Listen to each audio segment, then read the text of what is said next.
Hi, ಎಲ್ಲರಿಗೂ ನಮಸ್ಕಾರ. ನಾನು ನಿಮ್ಮ ಲಕ್ಷ್ಮೀಗೌಡ. ನನ್ನ ಕಾಮನಬಿಲ್ಲು ಕಥಾಗುಚ್ಛ ಯೂಟ್ಯೂಬ್ ಚಾನಲ್ಗೆ ನಿಮ್ಮೆಲ್ಲರಿಗೂ ಆತ್ಮೀಯವಾದ ಸ್ವಾಗತ. ಯಾರಾದರೂ ಹೊಸದಾಗಿ ನನ್ನ ಚಾನಲ್ನಲ್ಲಿ ಕಥೆಗಳನ್ನು ಕೇಳ್ತಿದ್ರೆ ಸಬ್ಸ್ಕ್ರೈಬ್ ಮಾಡಿ ಕತೆ ಕೇಳಿ. ನನ್ನ ಕತೆ ನಿಮ್ಮೆಲ್ಲರಿಗೂ ಇಷ್ಟ ಆದರೆ ಕಮೆಂಟ್ ಮಾಡಿ, ಶೇರ್ ಮಾಡಿ. ದ್ವೇಷದ ಜ್ವಾಲೆ ಮುಂದುವರೆದ ಸಂಚಿಕೆ. ಮಾವ, ಇನ್ನೊಂದು ವಿಷಯ. ಧೀರಜ್ ಆರ್ಯ ಅವರ ಬಳಿ ನಿನ್ನೆ ಹಾಗೆ ನಡೆದುಕೊಂಡಿದ್ದರಿಂದ ಅವರಿಗೆ ತುಂಬ ಹರ್ಟ್ ಆಗಿದೆ. ಅದಕ್ಕೆ ಅವರ ಬಳಿ ಸಾರಿ ಕೇಳಬೇಕು ಎನ್ನುತ್ತಿದ್ದ ಹಾಗೆ ಇಷ್ಟರವರೆಗೂ ಸುಮ್ಮನಿದ್ದ ಧೀರಜ್ ಈಗ ವಾಟ್, ಏನು ಹೇಳ್ತಿದ್ದೀಯಾ ಎಂದು ಕೂಗಿದನು. ಹೌದು ಧೀರಜ್, ಈಗಲೂ ಹೇಳುತ್ತಿದ್ದೇನೆ. ನಿನ್ನೆ ನೀನು ಅವರ ಬಳಿ ನಡೆದುಕೊಂಡದ್ದು ತುಂಬ ತಪ್ಪು. ಅಷ್ಟು ಜನರ ಎದುರಿಗೆ ಅವರ ಕ್ಯಾರೆಕ್ಟರ್ ಬಗ್ಗೆ ತಪ್ಪಾಗಿ ಮಾತನಾಡಿದೆಯಲ್ಲ, ಅವರಿಗೆ ಎಷ್ಟು ಬೇಜಾರಾಗಿರಬೇಕು ಹೇಳು. ನನಗೆ ಅದೆಲ್ಲ ಗೊತ್ತಿಲ್ಲ. ನೀನು ಅವರ ಬಳಿ ಸಾರಿ ಕೇಳಲೇಬೇಕು ಎಂದವಳು ಧೀರಜ್ ಆರ್ಯನ ಬಳಿ ಕ್ಷಮೆ ಕೇಳುವವರೆಗೂ ಬಿಡುವವಳಂತೆ ಕಾಣಲಿಲ್ಲ. ಮೊದಲು ನನ್ನ ಕಾಲರ್ ಹಿಡಿದಿದ್ದು ನಿನ್ನ ಗಂಡನ ತಪ್ಪು ಎಂದನು ಧೀರಜ್. ನೀನು ಆಡಿದ ಮಾತುಗಳಿಗೆ ಕೋಪಗೊಂಡು ಹಾಗೆ ಮಾಡಿದ್ರು. ಮೊದಲು ಹಾಗೆಲ್ಲ ಮಾತನಾಡಿದ್ದು ನಿನ್ನದೇ ತಪ್ಪು ತಾನೆ ಎಂದಳು ಸಾಗರಿ. ಈಗ ಧೀರಜ್ ಮಾತನಾಡುವ ಮೊದಲೇ, ಧೀರಜ್ ಬಾಯಿ ಮುಚ್ಚಿ ನಿಂತ್ಕೊ ಎಂದು ವಿಶ್ವನಾಥ್ ಅವರು ಗದರಿ ಸಾಗರಿಯ ಕಡೆ ತಿರುಗಿ, ಸಾಗರಿ, ಒಬ್ಬ ವ್ಯಕ್ತಿಗೆ ಸಾರ್ವಜನಿಕ ಸ್ಥಳದಲ್ಲಿ ಅವಮಾನವಾಗಿದೆ ಎಂದರೆ ಆ ವ್ಯಕ್ತಿಯ ಬಳಿ ಕ್ಷಮೆ ಕೇಳುವುದು ತಪ್ಪಿಲ್ಲ. ಧೀರಜ್ ಆರ್ಯನ ಬಳಿ ಕ್ಷಮೆ ಕೇಳ್ತಾನೆ. ಅವನು ಕ್ಷಮೆ ಕೇಳುವ ಹಾಗೆ ನಾನು ಮಾಡ್ತೀನಿ.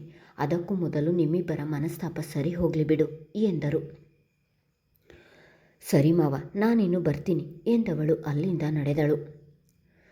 ತಂದೆಯ ಮೇಲಿನ ಕೋಪಕ್ಕೆ ಧೀರಜ್ ಕೂಡ ಅವರ ಜೊತೆ ಮಾತನಾಡದೆ ಅಲ್ಲಿಂದ ಹೊರಟನು. ಮಗನ ಕೋಪ ಕಡಿಮೆಯಾಗಬೇಕು ಎಂದರೆ ಆದಷ್ಟು ಬೇಗ ಅವನಿಗೆ ಒಂದು ಹುಡುಗಿಯನ್ನು ನೋಡಿ ಮದುವೆ ಮಾಡಬೇಕು ಎಂದುಕೊಂಡು ನಿಟ್ಟುಸಿರು ಬಿಟ್ಟರು ವಿಶ್ವನಾಥ್. ಅಂದು ಮೌರ್ಯನನ್ನು ಹಾಸ್ಪಿಟಲ್ಗೆ ಹೋಗೋಣ ಬಾ ಎಂದು ಕರೆದರೂ ಕೂಡ ಮೌರ್ಯ ತಾನು ಬರುವುದಿಲ್ಲ, ನೀನೇ ಹೋಗಿ ಬಾ ಎಂದು ಮನೆಯಲ್ಲಿ ಉಳಿದನು. ಅಷ್ಟೊಂದು ದುಡ್ಡು ಕೊಟ್ಟು ಸ್ಕ್ಯಾನ್ ಮಾಡಿಸಿ ರಿಪೋರ್ಟ್ ತೆಗೆದುಕೊಳ್ಳದೆ ಸುಮ್ಮನಿರುವುದು ಸರಿಯಲ್ಲ ಎಂದು ಯೋಚಿಸಿದ ಆರ್ಯ, ಅವನು ಬರದಿದ್ದರೂ ಪರವಾಗಿಲ್ಲ, ನಾನೇ ಹೋಗಿ ರಿಪೋರ್ಟ್ ಕಲೆಕ್ಟ್ ಮಾಡಿಕೊಂಡು ಬರೋಣ ಎಂದು ಯೋಚಿಸಿದವನು ಹಾಸ್ಪಿಟಲ್ಗೆ ಬಂದಿದ್ದನು. ನಿನ್ನೆ ಸ್ಕ್ಯಾನಿಂಗ್ ಮಾಡಿಸಿದ ಅದೇ ಜಾಗದಲ್ಲಿ ರಿಪೋರ್ಟ್ ಬಗ್ಗೆ ವಿಚಾರಿಸಿದಾಗ, ಈಗಾಗಲೇ ಅದನ್ನು ವೈದ್ಯರಿಗೆ ನೀಡಿದ್ದೇವೆ ಎಂದರು ಅಲ್ಲಿನ ಸಿಬ್ಬಂದಿ. ಆಯಿತು ಎಂದು ತಲೆಯಾಡಿಸಿ ವೈದ್ಯರ ಚೇಂಬರ್ ಬಳಿ ಬಂದವನು, ಅವರು ಪೇಷಂಟ್ ನೋಡುತ್ತಿದ್ದರಿಂದ ಅಲ್ಲಿಯೇ ನಿಂತಿದ್ದ ಸೆಕ್ಯೂರಿಟಿಗೆ ವಿಷಯವನ್ನು ಹೇಳಿ ಅಲ್ಲಿಯೇ ಎದುರಿಗಿದ್ದ ಕುರ್ಚಿಯ ಮೇಲೆ ಕುಳಿತನು ಆರ್ಯ. ಆರ್ಯ ಕುಳಿತಿದ್ದ ಎದುರಿಗೆ ಒಂದು ಗಂಡು ಮಗು ಆಟವಾಡುತ್ತಿತ್ತು. 5 ವರ್ಷ ಇರಬೇಕೇನೋ. ತಾಯಿಯ ಜೊತೆ ಮುದ್ದು ಮುದ್ದಾಗಿ ಮಾತನಾಡುತ್ತಾ ಆಡುತ್ತಿತ್ತು. ಆ ಮಗುವನ್ನು ನೋಡುತ್ತಿದ್ದ ಹಾಗೆ ಆರ್ಯನಿಗೆ ಅಗ್ನಿ ನೆನಪಾದನು. ಅಂದು ಅವನ ಮಾವ ನೀನು ಅಗ್ನಿಯನ್ನು ನೋಡುವುದು ಬೇಡ ಎಂದು ನಿಷ್ಠೂರವಾಗಿ ಹೇಳಿದ ಮೇಲೆ ಮತ್ತೆ ಅವರಿಗೆ ಕರೆ ಮಾಡಿಯೇ ಇಲ್ಲ ಆರ್ಯ. ಮೊಬೈಲಿನಲ್ಲಿ ಇದ್ದ ಅಗ್ನಿಯ ಫೋಟೋವನ್ನು ನೋಡಿಕೊಂಡು ಹಾಗೆ ಸುಮ್ಮನಾಗುತ್ತಾನೆ. ಇಂದು ಕೂಡ ಅಲ್ಲಿ ಆಟವಾಡುತ್ತಿದ್ದ ಮಗುವನ್ನು ನೋಡಿ ತಟ್ಟನೆ ತನ್ನ ಮೊಬೈಲ್ ತೆರೆದು ಅಗ್ನಿಯ ಫೋಟೋ ನೋಡಿದನು. ಅಂದು ಪಾರ್ಕಿನಲ್ಲಿ ಮಗು ಅವನ ಜೊತೆ ಆಡುತ್ತಿದ್ದಾಗ ತೆಗೆದಿದ್ದ ಸೆಲ್ಫಿ ಫೋಟೋ ಅದು. ಆ ಫೋಟೋದಲ್ಲಿ ಅಗ್ನಿ ಚಂದವಾಗಿ ನಗುತ್ತಿದ್ದನು. ಅಲ್ಲದೆ ಆ ಫೋಟೋದಲ್ಲಿ ಆರ್ಯನ ಮುಖದ ಮೇಲೂ ಕೂಡ ನಗು ಇತ್ತು. ಮಗುವಿನ ಫೋಟೋ ಮೇಲೆ ಬೆರಳಾಡಿಸಿದವನಿಗೆ ಒಡಲಿನಲ್ಲಿ ಸಂಕಟ ಆವರಿಸಿತು. ಆರ್ಯ ತನ್ನ ಮಾವನ ಜೊತೆ ಬರುವ ಮಗುವನ್ನು ಎತ್ತಿ ಮುದ್ದಾಡುವಾಗಲೆಲ್ಲ ಅವನು ಪಪ್ಪ ಎಂದು ಹೇಳುತ್ತಿದ್ದ ಪದವನ್ನು ಇವನಿಂದ ಮರೆಯಲು ಸಾಧ್ಯವಿಲ್ಲ. ಸಾಗರಿ ತನ್ನ ಮನೆಗೆ ಬಂದಿದ್ದರೆ ಮಗುವಿನ ಜೊತೆ ಎಲ್ಲರೂ ಖುಷಿಯಾಗಿ ಇರಬಹುದಿತ್ತು ಎನ್ನುವ ಆಲೋಚನೆ ಅವನ ಮನದಲ್ಲಿ ಮೂಡಿ ಮರೆಯಾಯಿತು. ಕಾಫಿ ಶಾಪಿನಲ್ಲಿ ಅವಳನ್ನು ಧೀರಜ್ ಜೊತೆ ನೋಡಿದಾಗಿನಿಂದ ಅವರಿಬ್ಬರ ಮದುವೆ ಆಗುತ್ತೆ ಎಂದು ಬಲವಾಗಿ ನಂಬಿದ್ದಾನೆ. ಆದಷ್ಟು ಬೇಗ ತನ್ನ ಮನೆಗೆ ಡೈವರ್ಸ್ ನೋಟಿಸ್ ಬರುತ್ತೆ ಎಂದುಕೊಂಡು ನಿರಾಶನಾಗಿದ್ದಾನೆ. ಮಗು ತಮ್ಮಿಂದ ದೂರವಾಗುತ್ತಲ್ಲ ಎನ್ನುವ ನೋವು ಮಾತ್ರ ಅವನ ಮನದಲ್ಲಿ ಹಸಿರಾಗಿದೆ. ಅವನು ಮಗುವಿನ ಬಗ್ಗೆ ಯೋಚಿಸುವಾಗಲೇ ನರ್ಸ್ ಬಂದು ಕರೆದಿದ್ದರು. ಕೈಯಲ್ಲಿ ಹಿಡಿದಿದ್ದ ಮೊಬೈಲನ್ನು ಜೇಬಿಗೆ ಇಳಿಸಿ ವೈದ್ಯರ ಕೊಠಡಿಯೊಳಗೆ ನಡೆದನು. ಮೌರ್ಯನ ರಿಪೋರ್ಟ್ ಕೈಯಲ್ಲಿ ಹಿಡಿದು ಆರ್ಯ ಒಬ್ಬನೇ ಬಂದಿರುವುದನ್ನು ನೋಡಿದ ವೈದ್ಯರು, ನಿಮ್ಮ ಅಣ್ಣ ಎಲ್ಲಿ, ಅವರು ಬರಲಿಲ್ವಾ ಎಂದರು. ವೈದ್ಯರಿಗೆ ಹೇಗೆ ತಾನೇ ನಿಜ ಹೇಳುತ್ತಾನೆ. ಅಣ್ಣನಿಗೆ ಬೇರೆ ಕೆಲಸ ಇತ್ತು ಡಾಕ್ಟರ್, ಅದಕ್ಕೆ ನಾನೇ ಬಂದೆ ಎಂದು ಹೇಳುತ್ತಾ ಅವರ ಎದುರಿಗಿನ ಕುರ್ಚಿಯಲ್ಲಿ ಕುಳಿತನು. ನಿಮ್ಮಣ್ಣ ಇವತ್ತು ಬರದೇ ಇರುವುದೇ ಒಳ್ಳೆಯದಾಯಿತು ಎಂದ ವೈದ್ಯರ ಮಾತಿಗೆ ಆಶ್ಚರ್ಯವಾಯಿತು ಆರ್ಯನಿಗೆ. ಡಾಕ್ಟರ್, ಯಾಕೆ ಹಾಗೆ ಹೇಳ್ತಿದ್ದೀರಾ ಎಂದು ಅನುಮಾನದಲ್ಲಿ ಕೇಳಿದನು. ಈ ವಿಷಯ ನಿಮಗೆ ಹೇಗೆ ಹೇಳುವುದು ಎಂದು ತಿಳಿಯುತ್ತಿಲ್ಲ, ಆದರೆ ವಿಷಯ ಹೇಳುವುದು ನಮ್ಮ ಕರ್ತವ್ಯ, ಹೇಳಲೇಬೇಕು ಎಂದವರು ಕೈಯಲ್ಲಿ ಹಿಡಿದಿದ್ದ ಫೈಲನ್ನು ಹಾಳೆಗಳನ್ನು ತಿರುವುತ್ತಾ, ಈ ಸ್ಕ್ಯಾನಿಂಗ್ ರಿಪೋರ್ಟ್ ಪ್ರಕಾರ ನಿಮ್ಮ ಅಣ್ಣನಿಗೆ 2 ಕಿಡ್ನಿ ಫೇಲ್ ಆಗಿದೆ ಎಂದರು. ವೈದ್ಯರ ಮಾತು ಕೇಳಿ ಸಿಡಿಲೆರಗಿದಂತಾಯಿತು ಆರ್ಯನಿಗೆ. ವಾಟ್, ಏನು ಹೇಳ್ತಿದ್ದೀರಾ ಎಂದು ಕುಳಿತಲ್ಲಿಂದ ಎದ್ದು ನಿಂತು ಕೂಗಿದನು. ಕೂಲ್ ಮಿಸ್ಟರ್ ಆರ್ಯ, ನಿಮಗೆ ವಿಷಯವನ್ನು ಆಕ್ಸೆಪ್ಟ್ ಮಾಡಿಕೊಳ್ಳಲು ಕಷ್ಟವಾಗಬಹುದು, ಆದರೆ ಅದೇ ಸತ್ಯ. ನಿಮ್ಮ ಅಣ್ಣ ಮೌರ್ಯನಿಗೆ 2 ಕಿಡ್ನಿ ಫೇಲ್ಯೂರ್ ಆಗಿದೆ. 1 ಕಿಡ್ನಿ ಚೆನ್ನಾಗಿದ್ದರೂ ಕೂಡ ಅವರ ಪ್ರಾಣಕ್ಕೆ ಯಾವುದೇ ಅಪಾಯ ಇರ್ತಿರಲಿಲ್ಲ. ಆದರೆ ಈಗ ಎಂದು ಹೇಳಿ ಅಲ್ಲಿಗೆ ಮಾತು ನಿಲ್ಲಿಸಿದರು. ಅದಾಗಲೇ ಆರ್ಯನ ಇಡೀ ಶರೀರವೇ ನಡುಗಿದಂತಹ ಅನುಭವವಾಗುತ್ತಿತ್ತು. ಮುಖದ ಮೇಲೆ ಬೆವರ ಹನಿಗಳು ಮೂಡುತ್ತಿದ್ದವು. ಮಾತನಾಡಬೇಕು ಎಂದು ಅಂದುಕೊಂಡರೂ ಕೂಡ ಸ್ವರ ಹೊರಗೆ ಬರುತ್ತಿರಲಿಲ್ಲ. ವೈದ್ಯರು ಹೇಳಿದ ವಿಷಯವನ್ನು ಕೇಳಿ ತಕ್ಷಣಕ್ಕೆ ಕಣ್ಣುಗಳು ತುಂಬಿ ಬಂದವು. ಆದರೆ ಕಣ್ಣೀರನ್ನು ಹರಿಯಬಿಡದೆ ಹಾಗೆ ತಡೆದವನು, ಈಗ ಏನೂ ಮಾಡಲು ಆಗುವುದಿಲ್ವಾ ಡಾಕ್ಟರ್ ಎಂದು ತಡೆದು ನುಡಿದನು. ನಿಮ್ಮ ಅಣ್ಣನ ದೇಹಕ್ಕೆ ಮ್ಯಾಚ್ ಆಗುವಂತಹ ಯಾರಾದರೂ ಕಿಡ್ನಿ ಡೋನರ್ ಸಿಕ್ಕಿದರೆ ನಿಮ್ಮ ಅಣ್ಣ ಉಳಿಯುತ್ತಾರೆ, ಇಲ್ಲದಿದ್ದರೆ ಇಲ್ಲ ಎಂದರು. ಸಾಯುವವರಿಗೆ ಹುಲ್ಲು ಕಡ್ಡಿ ಆಸರೆ ಎನ್ನುವಂತೆ ವೈದ್ಯರ ಮಾತು ಕೇಳಿ ಸ್ವಲ್ಪ ಮಟ್ಟಿಗೆ ಸಮಾಧಾನವಾಯಿತು ಆರ್ಯನಿಗೆ. ಅವರ ಮುಂದೆ ಕೈ ಮುಗಿದು ನಿಂತವನು, ಪ್ಲೀಸ್ ಡಾಕ್ಟರ್, ಹೇಗಾದರೂ ಮಾಡಿ ನಮ್ಮ ಅಣ್ಣನನ್ನು ಉಳಿಸಿಕೊಡಿ. ಡೋನರ್ಗೆ ಎಷ್ಟು ಲಕ್ಷ ಆದರೂ ಕೊಡ್ತೀನಿ, ನನಗೆ ನನ್ನ ಅಣ್ಣನ ಹೆಲ್ತ್ ಮುಖ್ಯ ಎಂದು ವಿನಂತಿಸಿಕೊಂಡನು. ಇಲ್ಲಿ ದುಡ್ಡಿನ ವಿಚಾರಕ್ಕಿಂತ ಮೊದಲು ಡೋನರ್ ಸಿಗಬೇಕು ಮಿಸ್ಟರ್ ಆರ್ಯ. ನೋಡಿ, ಮೊದಲು ನೀವು ನಾಳೆ ನಿಮ್ಮ ಅಣ್ಣನನ್ನು ಕರೆದುಕೊಂಡು ಬನ್ನಿ. ನಾನು ಸ್ಪೆಷಲಿಸ್ಟ್ ಡಾಕ್ಟರ್ ಹತ್ರ ಮಾತಾಡಿರ್ತೀನಿ. ಮೊದಲು ನಿಮ್ಮ ಅಣ್ಣನಿಗೆ ಟ್ರೀಟ್ಮೆಂಟ್ ಶುರು ಮಾಡೋಣ. ಸಡನ್ನಾಗಿ ಯಾವುದಾದರೂ ಆಕ್ಸಿಡೆಂಟ್ ಕೇಸ್, ಡೆತ್ ಆದರೆ ಅಥವಾ ಸೂಸೈಡ್ ಕೇಸ್ ಬಂದರೆ ನಮ್ಮ ಸಿಬ್ಬಂದಿ ನಿಮಗೆ ತಿಳಿಸುತ್ತಾರೆ. ಆಗ ನೀವು ಅವರ ಕುಟುಂಬದವರ ಜೊತೆ ಮಾತನಾಡಿಕೊಳ್ಳಲು ಸುಲಭವಾಗುತ್ತದೆ. ಇಲ್ಲ, ಎಮರ್ಜೆನ್ಸಿ ಕಿಡ್ನಿ ಬೇಕೇ ಬೇಕು ಅಂದರೆ ಅಡ್ವರ್ಟೈಸ್ಮೆಂಟ್ ಕೊಡಿ. ಕಿಡ್ನಿ ಡೋನರ್ ಯಾರಾದರೂ ಮುಂದೆ ಬರಬಹುದು ಎಂದರು. ಓಕೆ ಡಾಕ್ಟರ್, ನಾಳೆ ಬರ್ತೀನಿ ಎಂದವನು ತನ್ನ ಅಣ್ಣನ ರಿಪೋರ್ಟ್ ತೆಗೆದುಕೊಂಡು ಅಲ್ಲಿಂದ ಹೊರಟನು ಆರ್ಯ. ತನ್ನ ಅಣ್ಣನ ಸ್ಕ್ಯಾನಿಂಗ್ ರಿಪೋರ್ಟ್ ಹಿಡಿದು ಮನೆಗೆ ಬಂದ ಆರ್ಯನಿಗೆ ಎಲ್ಲರಿಗೂ ವಿಷಯ ಹೇಗೆ ಹೇಳುವುದು ಎಂದು ಚಿಂತೆ ಹತ್ತಿತು. ಅದಾಗಲೇ ಅವನ ಮುಖ ಪೂರ್ತಿಯಾಗಿ ಬಾಡಿ ಹೋಗಿ ನಡೆಯಲು ಶಕ್ತಿ ಇಲ್ಲದವನಂತೆ ಒಳಬರುತ್ತಿದ್ದ ಹಾಗೆ ಸೋಫಾದಲ್ಲಿ ಕುಸಿದು ಕುಳಿತನು. ಮಗ ಬಂದು ಕುಳಿತುಕೊಳ್ಳುತ್ತಿದ್ದ ಹಾಗೆ ಅವನ ಸಮೀಪ ಬಂದವರು, ಆರ್ಯ, ಯಾಕೋ ಆಫೀಸಿಗೆ ಹೋಗಲಿಲ್ವಾ? ಹಾಸ್ಪಿಟಲ್ಗೆ ಹೋಗಿ ಹಾಗೆ ಆಫೀಸ್ಗೆ ಹೋಗ್ತೀನಿ ಎಂದೆಯಲ್ಲ, ಮತ್ತ್ಯಾಕೆ ಮನೆಗೆ ಬಂದೆ ಎಂದರು ಅವನ ತಾಯಿ ವಸುಮತಿ. ಯಾಕೋ ಸುಸ್ತಾಗ್ತಿತ್ತು ಅಮ್ಮ, ಹಾಸ್ಪಿಟಲ್ನಿಂದ ನೇರವಾಗಿ ಮನೆಗೆ ಬಂದೆ ಎಂದನು.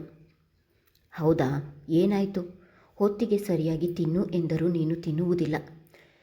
ಸಾಗರಿ ಮನೆ ಬಿಟ್ಟು ಹೋದಾಗಿನಿಂದ ನೀನು ಎಷ್ಟು ಸೊರಗಿ ಹೋಗಿದೀಯಾ ಎನ್ನುವುದು ಗೊತ್ತಾ ನಿನಗೆ? ಆರೋಗ್ಯದ ಬಗ್ಗೆ ಗಮನ ಹರಿಸಲಿಲ್ಲ ಅಂದರೆ ಇನ್ನೇನು ಆಗುತ್ತೆ?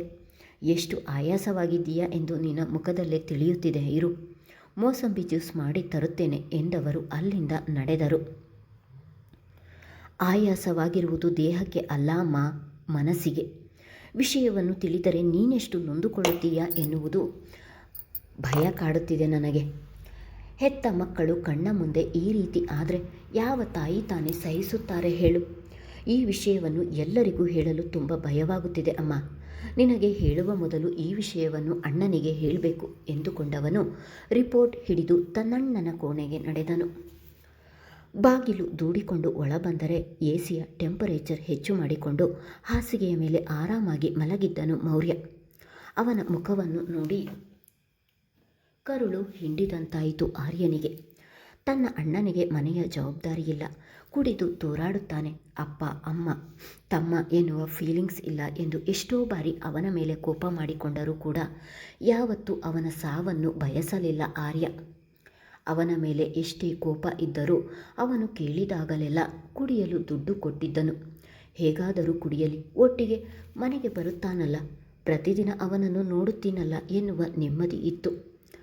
ಅವನನ್ನೇ ದಿಟ್ಟಿಸಿ ನೋಡುತ್ತಿದ್ದವನು ತನ್ನಣ್ಣ ತಪ್ಪು ಮಾಡಿದ್ದಾನೆ, ಇಲ್ಲ ಎಂದು ಹೇಳುತ್ತಿಲ್ಲ, ಆದರೆ ಆ ತಪ್ಪಿಗೆ ಇಷ್ಟೊಂದು ದೊಡ್ಡ ಶಿಕ್ಷೆ, ಒಬ್ಬರ ಸಾವಿಗೆ ಕಾರಣವಾಗುತ್ತಿದ್ದಾನೆ ಎಂದು ಆ ದೇವರು ಇವನನ್ನು ಕೂಡ ಸಾವಿನ ಮನೆಯ ಬಾಗಿಲಿನಲ್ಲಿ ತಂದು ನಿಲ್ಲಿಸಿದನೆ. ಸಾವಿಗೆ ಸಾವೇ ಪರಿಹಾರನ ಎಂದು ಯೋಚಿಸಿದವನಿಗೆ ಉತ್ತರ ದೊರೆಯಲಿಲ್ಲ. ಅವನಿಗೆ ಇಂಥ ಒಂದು ಆರೋಗ್ಯ ಸಮಸ್ಯೆ ಇದೆ ಎಂದು ನೆನಪಾಗುತ್ತಿದ್ದ ಹಾಗೆ ಆರ್ಯನ ದುಃಖ ಉಕ್ಕಿ ಬಂದಂತಾಗಿ ಕಣ್ಣು ತುಂಬಿದವು.